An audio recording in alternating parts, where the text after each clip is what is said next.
remercier aussi l'AFPA, avec qui j'ai des liens professionnels importants, puisque mon équipe est impliquée dans un travail dans cette institution, dans un centre de formation de l'AFPA à Champs-sur-Marne, où nous faisons une intervention, d'ailleurs en lien avec la direction de l'AFPA et les organisations syndicales. Donc c'est une institution qui m'est chère aussi pour ça, parce que c'est une grande institution française dont la survie s'est trouvée posée et qui aujourd'hui est dans un travail gigantesque pour finalement assurer sa pérennité dont nous avons tous besoin pour des raisons sur lesquelles je ne peux pas insister ici. Voilà.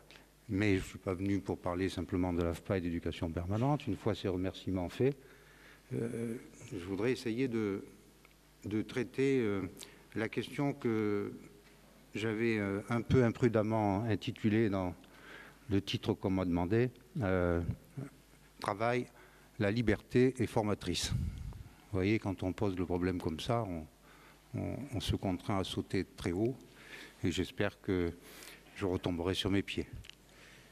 Alors, je commencerai par un petit commentaire sur le travail de préparation qu'a fait Paul Santelman, puisqu'il nous a envoyé, et j'avais déjà vu, mais j'ai trouvé que c'était une bonne initiative, il nous a envoyé la dernière publication de la DARES, qui nous permet de constater un mouvement récent, qui est le suivant. Après une phase de baisse de l'intensification du travail, je précise d'ailleurs que n'étant pas un spécialiste de la formation, vous allez le voir, je reste très très centré sur les questions du travail, comment on peut les poser aujourd'hui. Et au passage, je ferai quelques incrustations sur les questions de la formation. Et donc cette enquête de la DARES, qui sont des enquêtes régulières, la dernière enquête marque un changement, un infléchissement dans un mouvement qu'on se demandait d'ailleurs, dont on se demandait s'il serait durable, puisqu'on avait connu une baisse de l'intensification du travail.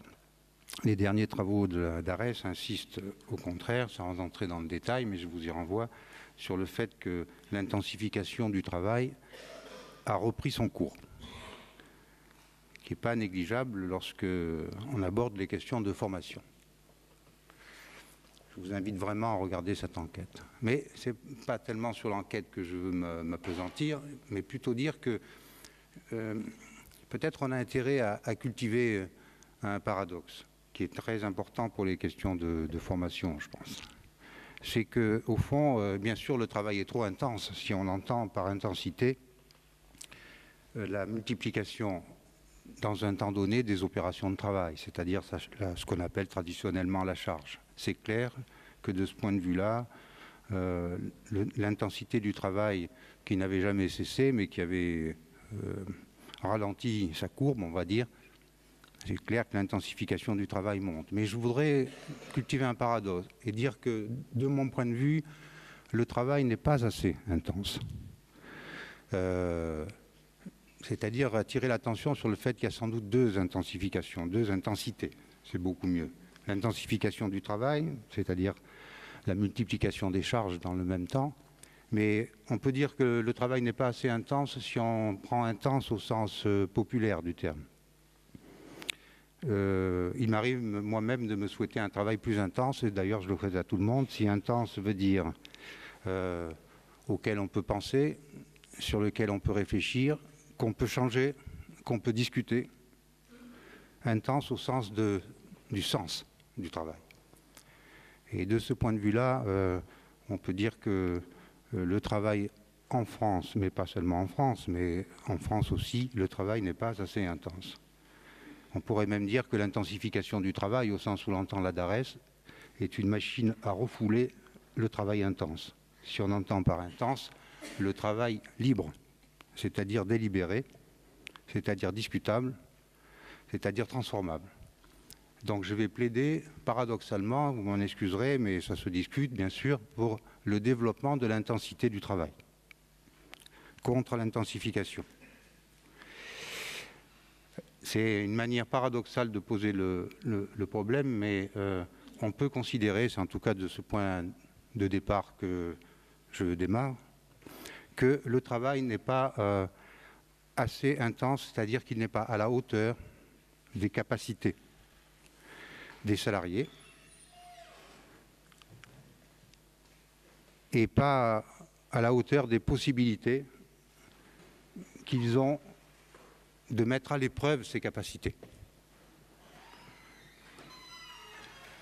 On peut considérer, je crois que c'est déjà une vieille histoire, hein, mais on peut considérer que, au fond, les hommes et les femmes sont plus grands que la tâche, plus grands que les tâches qu'on leur confie, et qu'au fond, les activités empêchées dans lesquelles ils sont pris, les activités refoulées, ces activités souvent qui gardent sur l'estomac, ces activités font d'eux des femmes et des hommes plus grands que les tâches qui leur sont confiées. Alors vous voyez que si vous posez le problème comme ça, c'est-à-dire l'analyse d'une situation dans laquelle les opérateurs ou les opératrices, comme on dit, mais ça monte très haut dans les hiérarchies, sont finalement à l'étroit dans les tâches qui leur sont confiées, les problèmes de formation se posent assez différemment que si vous considérez qu'au fond les femmes et les hommes sont trop petits pour le travail qui leur est confié, ou plutôt qui ne leur est pas confié. Cette question-là est une question très importante pour les psychologues du travail, sur laquelle je ne vais pas m'appesantir, mais juste faire une remarque sur ce qui, dans notre métier à nous, fait problème.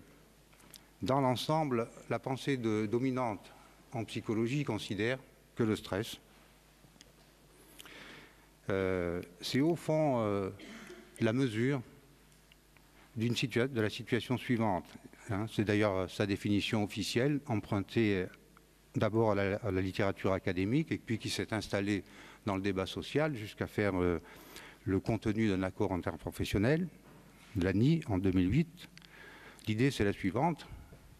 C'est la conceptualisation dominante du stress.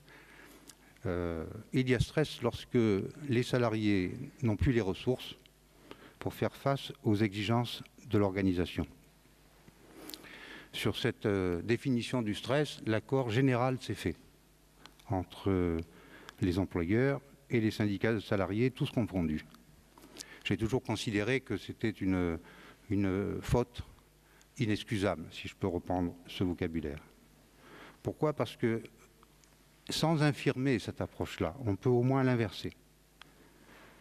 On pourrait dire que, et on pourra dire, en tout cas je dirais, qu'il y a stress lorsque les organisations n'ont plus les ressources pour répondre aux exigences des salariés qui continuent à penser qu'ils sont au travail pour faire un travail de qualité. Vous voyez que si vous posez le problème à l'envers, comme ça, vous voyez que c'est du côté de la défaillance des ressources des organisations que vous devez trouver les sources de l'inefficacité au travail et d'ailleurs des problèmes de santé au travail. Si vous posez le problème comme ça, les problèmes de santé ne se posent plus de la même manière, les problèmes de formation ne se posent plus de la même manière, et les problèmes de nos disciplines et de nos interventions se posent plus tout à fait de la même manière aussi. Alors mon point de départ, mon deuxième ou troisième point de départ, je vais l'emprunter à un grand sociologue du travail qui a beaucoup compté pour nous tous, pour nos disciplines de l'analyse du travail, c'est Pierre Naville. Et dans son essai sur la qualification, Pierre Naville se posait le problème de, au fond, c'est quoi la qualification? Et il avait cette formule très jolie qui consistait à dire, dans le langage courant, la qualification, c'est le travail bien fait. Je trouve que c'est une bonne idée et vous voyez comment il l'a développé, c'est une citation. Il empruntait d'ailleurs ce court texte que je vais vous lire à Veblen, qui est un autre sociologue, très grand sociologue sur la question de la classe des loisirs. Je vous invite, pour ceux qui ne le connaîtraient pas, à aller le lire de près. Et voilà ce que Veblen écrivait, que reprend Naville. L'homme possède le goût du travail efficace et déteste les efforts inutiles. Il a le sens des avantages, de la fonctionnalité et de la compétence, ainsi que celui, c'est presque le plus intéressant, ainsi que celui des inconvénients, de l'absurdité, du gaspillage et de l'incompétence. Et on peut considérer que l'un des problèmes du travail d'aujourd'hui, peut-être l'un de ces drames, c'est justement le gaspillage d'énergie, la dissipation de l'énergie, que les hommes et les femmes dans les situations de travail consacrent à faire souvent marcher les choses malgré tout. Faire marcher les choses malgré tout, avec cette idée finalement assez simple, c'est que c'est absurde de gaspiller ses efforts. C'est absurde de faire un travail ni fait ni à faire. C'est absurde de ne pas se reconnaître dans ce qu'on fait, pas simplement pour sa propre santé, mais c'est aussi absurde du point de vue de l'efficacité du travail et même de la performance. Alors je soutiens l'idée, c'est mon point de départ, que la santé au travail est abîmée non pas par l'efficacité ou par la performance, mais qu'elle est abîmée par le gaspillage de l'efficacité de la performance, le gaspillage des efforts consentis par les femmes et les hommes pour faire marcher malgré tout les organisations. C'est un formidable gaspillage d'initiative, d'intelligence et d'efforts. Les gens ne sont pas hostiles à l'effort, ils sont hostiles, et on les comprend bien, à l'effort qui gaspille l'énergie et qui n'aboutit pas aux résultats escomptés par eux dans lesquels ils peuvent se reconnaître. Alors voilà, c'est mon point de départ. Vous imaginez bien que ça a des effets sur les questions de la formation.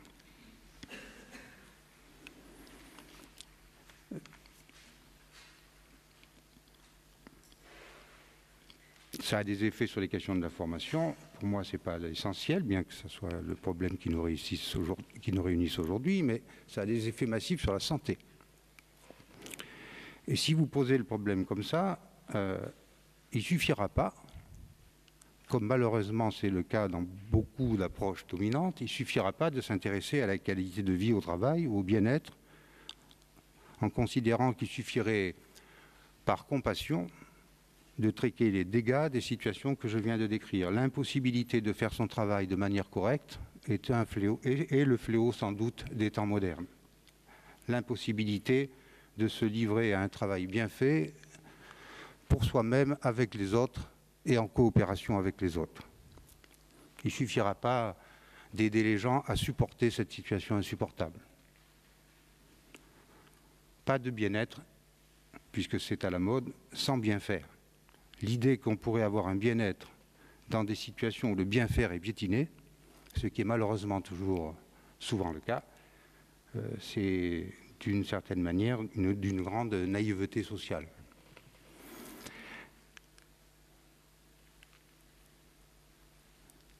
Cette question-là se pose d'autant plus que le travail évolue vers les services.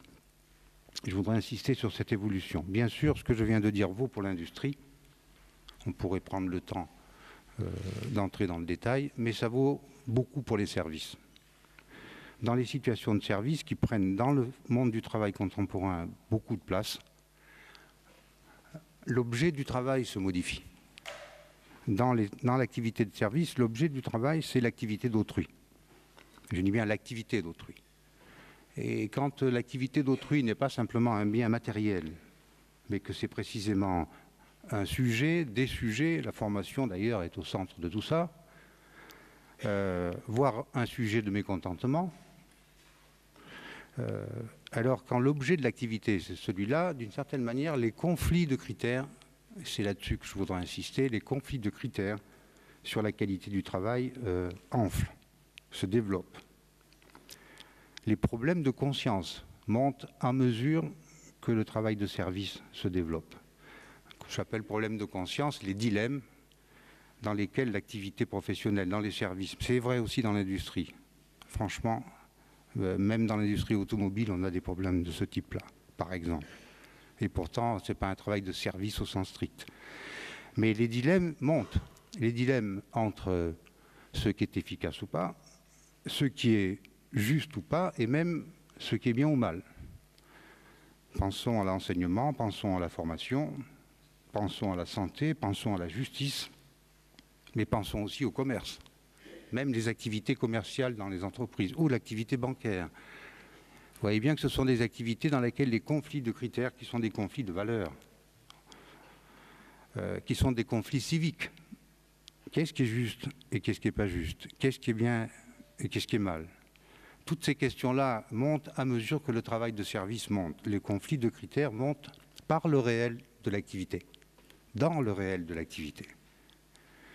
Ce point est absolument important parce qu'il a des conséquences immenses sur les problèmes d'organisation du travail. Si les conflits de critères montent dans l'activité réelle,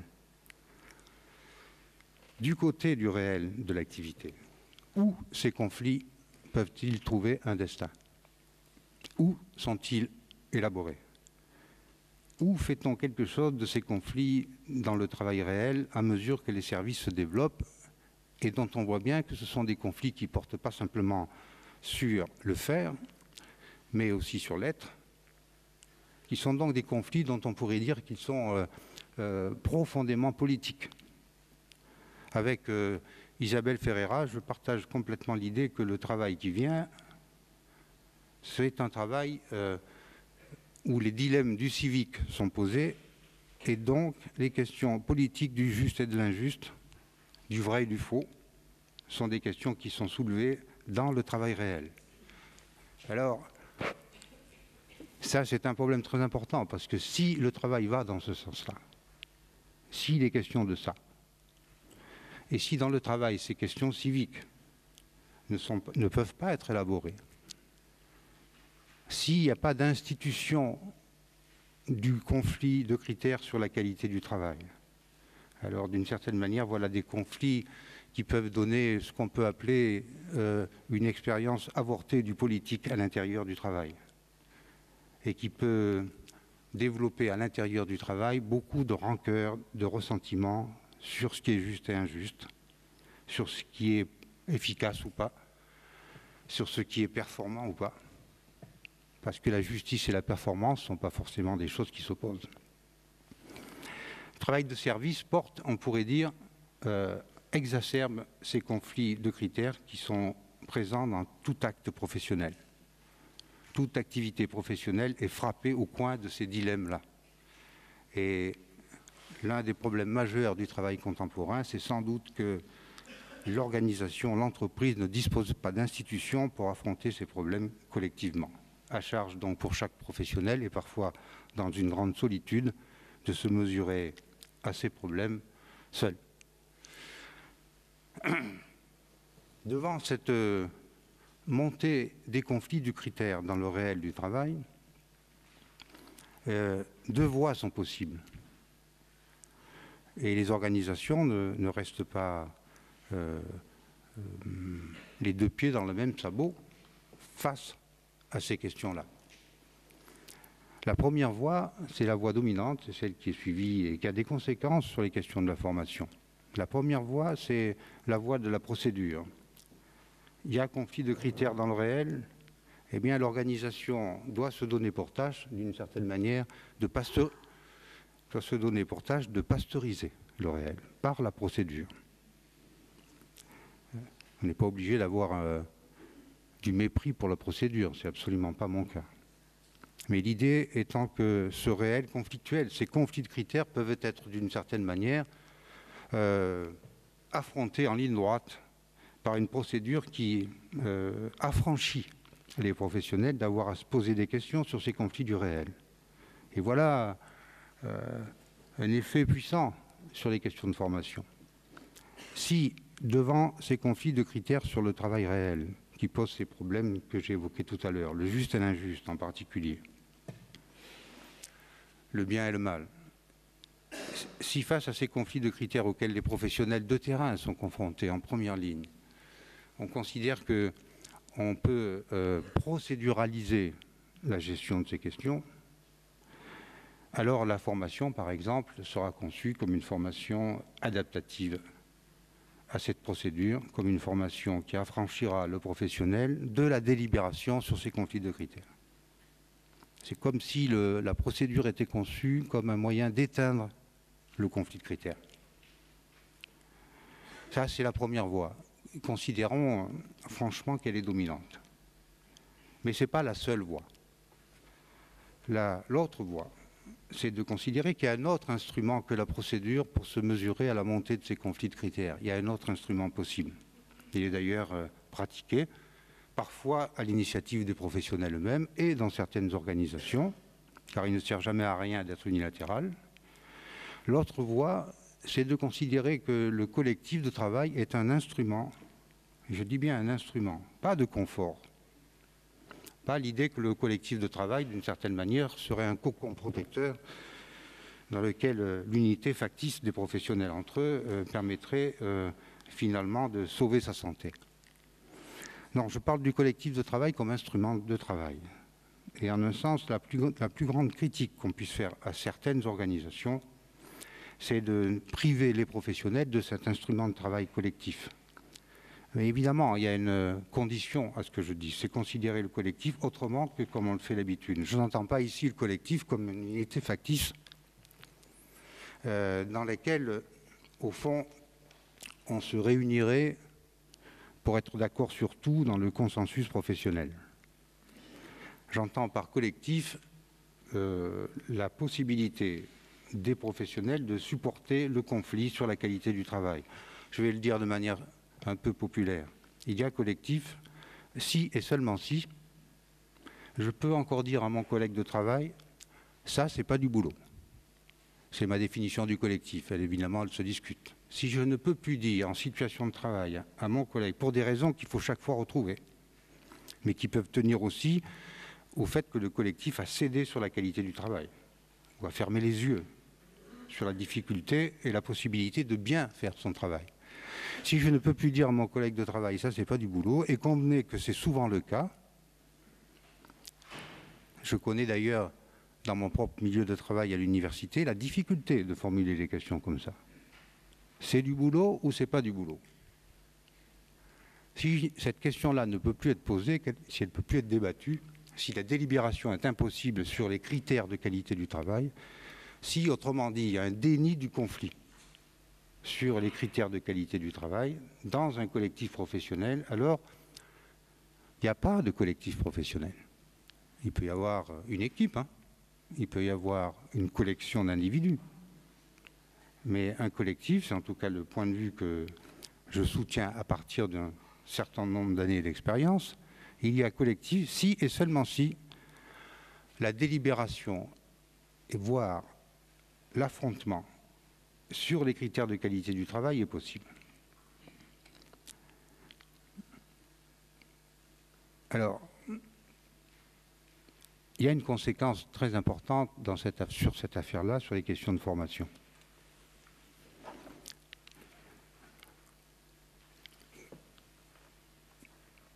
Aujourd'hui, on constate massivement que le développement de l'analyse des pratiques, des groupes d'analyse des pratiques, débouche sur ce qu'on peut appeler la bonne pratique. Ce que je suis en train d'évoquer là, c'est cette question-là.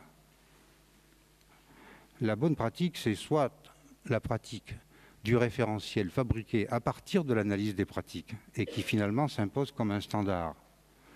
Et si on avait le temps, on pourrait comparer beaucoup de situations dans lesquelles on fait déboucher l'analyse de pratique sur la bonne pratique à ce qu'en son temps Taylor appelait le One Best Way. Je pense qu'il y a un lien fort, mais vous voyez à quel point ça mérite d'être discuté entre les stratégies de bonne pratique et le One Best Way taylorien, qui passait d'ailleurs, le One Best Way taylorien, par l'analyse des pratiques. Mon idée est assez simple d'une certaine manière, c'est que l'idée, c'est que la conception de la bonne pratique n'est pas erronée en soi. Mais peut-être qu'il faut regarder la bonne pratique, la seule bonne pratique, c'est peut-être la pratique de la controverse professionnelle sur les critères de qualité du travail. Il y en a une de bonne pratique, c'est que les choses se discutent si on veut définir ce que c'est qu'un travail de qualité dans lequel on peut se reconnaître. C'est qu'elles sont discutables. Et je vais même aller un peu plus loin, c'est l'idée que ce qu'on ne partage pas encore est plus intéressant que ce qu'on partage déjà en matière de qualité du travail. Donc vous voyez, ça fait du dialogue conçu comme une confrontation sur l'objet de la qualité du travail quelque chose qui est au centre de la formation. Et si vous raisonnez comme ça, la bonne pratique a bien un sens, quoi, mais sûrement pas le sens du standard derrière lequel il faudrait s'aligner en file indienne. Ce que je dis là n'est pas une critique de toute procédure, ni même de tout référentiel, parce qu'en matière de formation, la question du référentiel est extrêmement importante. C'est l'idée que le référentiel doit rester un objet de délibération entre professionnels, que le référentiel doit rester une ressource pour agir et non pas une prescription formelle et abstraite. Nous sommes devant des questions d'une très grande difficulté, bien sûr. Mais il y a des choix stratégiques qui sont à faire. Si les dilemmes du travail sont la source de l'intelligence collective, alors il faut des dispositifs organisationnels qui traitent ces dilemmes du travail. Quatrième point, c'est conflit de critères sur la qualité du travail ne peuvent pas rester propriété ou ne peuvent pas être le monopole des collectifs professionnels. Il n'y a pas de raison que la qualité du travail, sa définition, sa conception appartiennent seulement à ceux qui travaillent directement en première ligne. Il n'y a pas de raison. Je trouve personnellement très important de considérer que le conflit de critères doit dépasser la question du collectif professionnel et concerne surtout les rapports entre les collectifs de professionnels et deux catégories d'acteurs. Première catégorie, les directions et les hiérarchies. Il n'y a pas d'analyse du travail qui ne s'appuie sur un profond respect du travail d'encadrement et du travail de direction.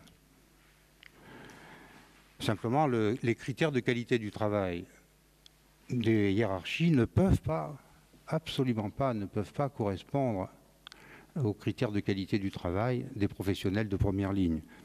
J'allais presque dire pour les siècles des siècles. C'est une naïveté sociale de considérer qu'il peut y avoir convergence, superposition entre des critères de qualité du travail de ceux qui dirigent l'organisation et de ceux qui font le travail en première ligne. Il y a donc consubstantiellement un conflit de critères dans les organisations. La qualité du travail ne peut pas être définie de façon homogène. Il n'y a pas de consensus possible sur les critères de qualité du travail. Il peut y avoir des compromis, et ils sont nécessaires, mais si on veut éviter la naïveté sociale malheureusement dominante, il faut regarder en face le fait qu'il est normal qu'entre ceux qui sont en première ligne et ceux qui dirigent une organisation, sur la qualité du travail, il y ait des différences de point de vue. Il est normal. Ce conflit de critères-là est normal. Parce qu'il est dans le monde, il n'est pas dans la tête des gens, il est dans le monde. Le drame, c'est que comme c'est un critère de qualité, c'est un conflit qui est dans le monde et qui n'est pas institué dans l'organisation, évidemment, souvent, il s'enquiste dans la tête de chacun. Et ça devient un vrai poison, ce conflit de critères non institués dans les dialogues à l'intérieur de l'organisation. Quand la différence des points de vue sur la qualité du travail n'est plus discutable, alors il y a un vrai danger pour la santé au travail et pour l'efficacité de l'organisation, ce qui est profondément lié. Et puis il y a un deuxième acteur sur lequel je voudrais insister, pour éviter le face-à-face. On pourrait dire endogène entre les salariés de première ligne et puis les hiérarchies d'entreprise à tous les niveaux. Je pense que ce face-à-face est ravageur. Il y a quelque chose de très important dans cette affaire de qualité du travail, c'est que cette question ne peut pas appartenir simplement à ceux qui sont à l'intérieur des organisations et de l'entreprise.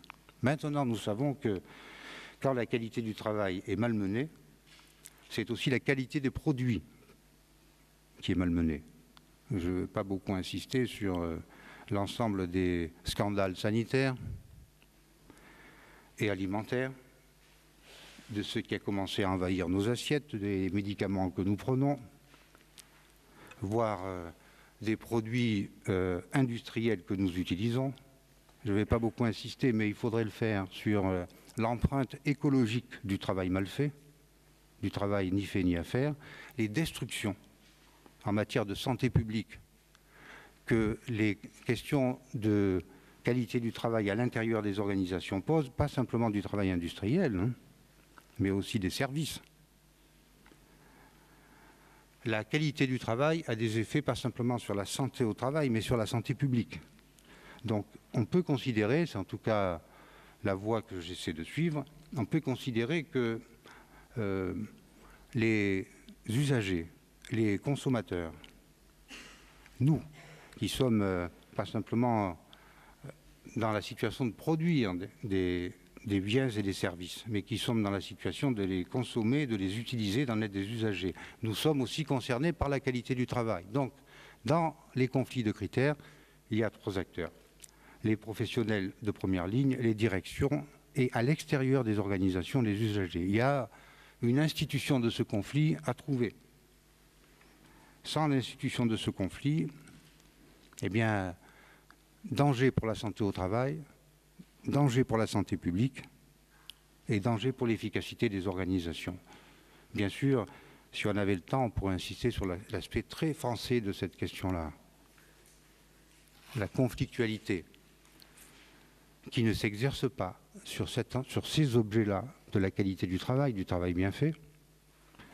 Cette conflictualité se déporte, se rejoue dans l'empoisonnement de beaucoup de conflits en situation de travail en France. La France est sans doute bloquée de cette conflictualité dérivée qui n'est pas placée au bon endroit sur la question de la qualité du travail.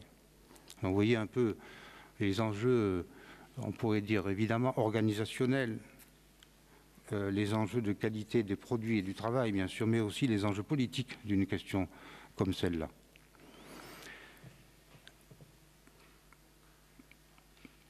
Je me résume en disant que le déni du conflit sur la qualité du travail qui prévaut aujourd'hui est sans doute l'un des poisons majeurs du fonctionnement des organisations. Le déni du conflit n'est pas sain. Et il ne suffit pas d'avoir des plans d'action en matière de bien-être ou de qualité de vie au travail pour rendre salubres des organisations qui ne sont pas saines. De ce point de vue-là, l'institution du conflit sur la qualité du travail.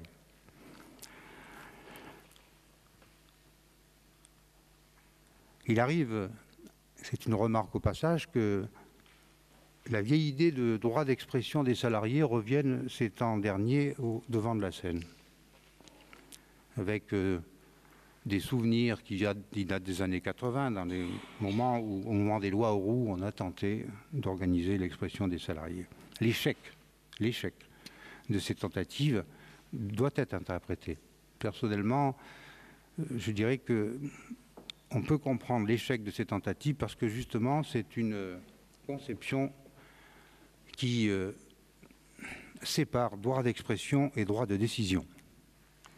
On ne peut pas demander aux salariés de s'exprimer simplement sur les conditions de leur travail. S'ils font l'expérience que l'expression sur les conditions de travail ne débouche pas sur une transformation des décisions concernant l'organisation du travail et sa qualité. C'est un droit de décision qui, à mon avis, aujourd'hui, est sur la table. Évidemment, ce n'est pas le contraire d'un droit d'expression. Mais la dissociation entre un droit d'expression et un droit de décision, autrement dit, qui pose le problème de l'entrée de ceux qui travaillent directement dans la boucle de décision stratégique de l'entreprise. Ça pose le problème de la gouvernance. On ne peut pas imaginer avancer sur les questions de santé au travail, sur les questions de qualité du travail et même sur les questions de santé publique si ces questions de gouvernance des organisations et des entreprises ne sont pas posées. On peut même penser que l'un des problèmes majeurs de la crise démocratique que nous rencontrons, qui est une crise politique, qui est une crise de régime, chacun le sait, l'une des sources majeures, c'est précisément des organisations du travail dans lequel le rapport entre gouvernants et gouvernés à l'intérieur du travail est un rapport qui n'est pas traité, qui n'est pas institué et qui fait des entreprises des espaces radicalement privés au moment même où les problèmes de travail deviennent de plus en plus civiques et publics. Dès lors qu'il est question du juste et de l'injuste, de la qualité des produits, des médicaments et de l'alimentation qu'on met sur le marché, voilà des grandes questions publiques. Or, elles sont confinées dans un espace privé dans lequel les salariés sont confrontés à une position subordonnée qui aujourd'hui pose un problème majeur de qualité et même de compétitivité. Donc vous voyez l'ampleur des questions qui sont posées. Je terminerai par ces questions de formation. Vous voyez qu'au passage, j'ai pris position, mais c'est pour discuter, puis c'est un début de journée. Tout ça va être repris. Contre l'idée que la formation pourrait servir, par le fil de l'analyse des pratiques, à définir des bonnes pratiques derrière lesquelles s'aligner en file indienne. J'ai critiqué au passage l'idée que la formation pourrait servir à fabriquer des référentiels qui ensuite deviendraient des procédures indiscutables. Et franchement, en posant le problème comme ça, je sais bien que je soulève des lièvres difficiles à suivre. Je sais que c'est compliqué. Et je ne voudrais pas que mon propos soit entendu du côté d'une sorte de condamnation de ce qui est référentiel, procédure, au nom de l'activité réelle. Je crois que ce n'est pas bien de raisonner comme ça. Mais il faut que la procédure et l'activité réelle se développent, s'enrichissent pour rester une ressource pour l'activité réelle. J'ai au passage aussi discuté ce qui est très en vogue, l'idée qu'on pourrait développer l'efficacité dans les organisations si on a des formations adaptées, strictement adaptées à ce qu'est le marché à un moment donné. Je crois que c'est une voie séduisante dans une période de crise comme celle que nous traversons, mais c'est une voie qui sacrifie l'avenir, parce que ça sacrifie la capacité de construire avec les salariés un pouvoir d'agir et d'initiative sur l'organisation du travail. Et puis je voudrais finir par une autre critique pour discuter formation. L'idée que la formation pourrait être une compensation, un dédommagement, une contrepartie, une voie de sortie du milieu professionnel, par exemple la possibilité de changer de travail quand on ne peut plus changer le travail. La formation, vous voyez, comme dédommagement, sortie, contrepartie, fondée sur l'abandon et le renoncement de la transformation effective des situations de travail, pas simplement par les salariés eux-mêmes, dans les coopérations conflictuelles nécessaires entre salariés, direction et usagers. La coopération conflictuelle, c'est peut-être le mot sur lequel je voudrais finir cette conférence, en insistant sur le fait que pour moi, la conflictualité n'est pas plus importante que la coopération. La vraie coopération, c'est l'institution du conflit. La vraie coopération, c'est le travail sur les dissensus pour fabriquer des consensus temporaires et ensuite mettre ces consensus à l'épreuve du travail réel. La coopération conflictuelle, c'est sans doute autour de ça que devraient s'organiser les politiques de formation. Comment mettre en place des politiques de formation qui vont chercher les salariés à cet endroit-là? À quelles conditions la coopération conflictuelle est possible? À quelles conditions de rien céder sur la qualité du travail et les conflits qui lui sont associés, tout en considérant que c'est la coopération entre salariés, direction et d'ailleurs usagers qui garantit le développement de l'efficacité et de la santé au travail. Coopération conflictuelle. Je pense que si la formation autorise cette stratégie-là, alors c'est une formation qui peut avoir de l'avenir, mais pas simplement une formation qui s'adapte à la situation d'aujourd'hui, mais qui permet d'anticiper sur les situations de demain. Merci à vous.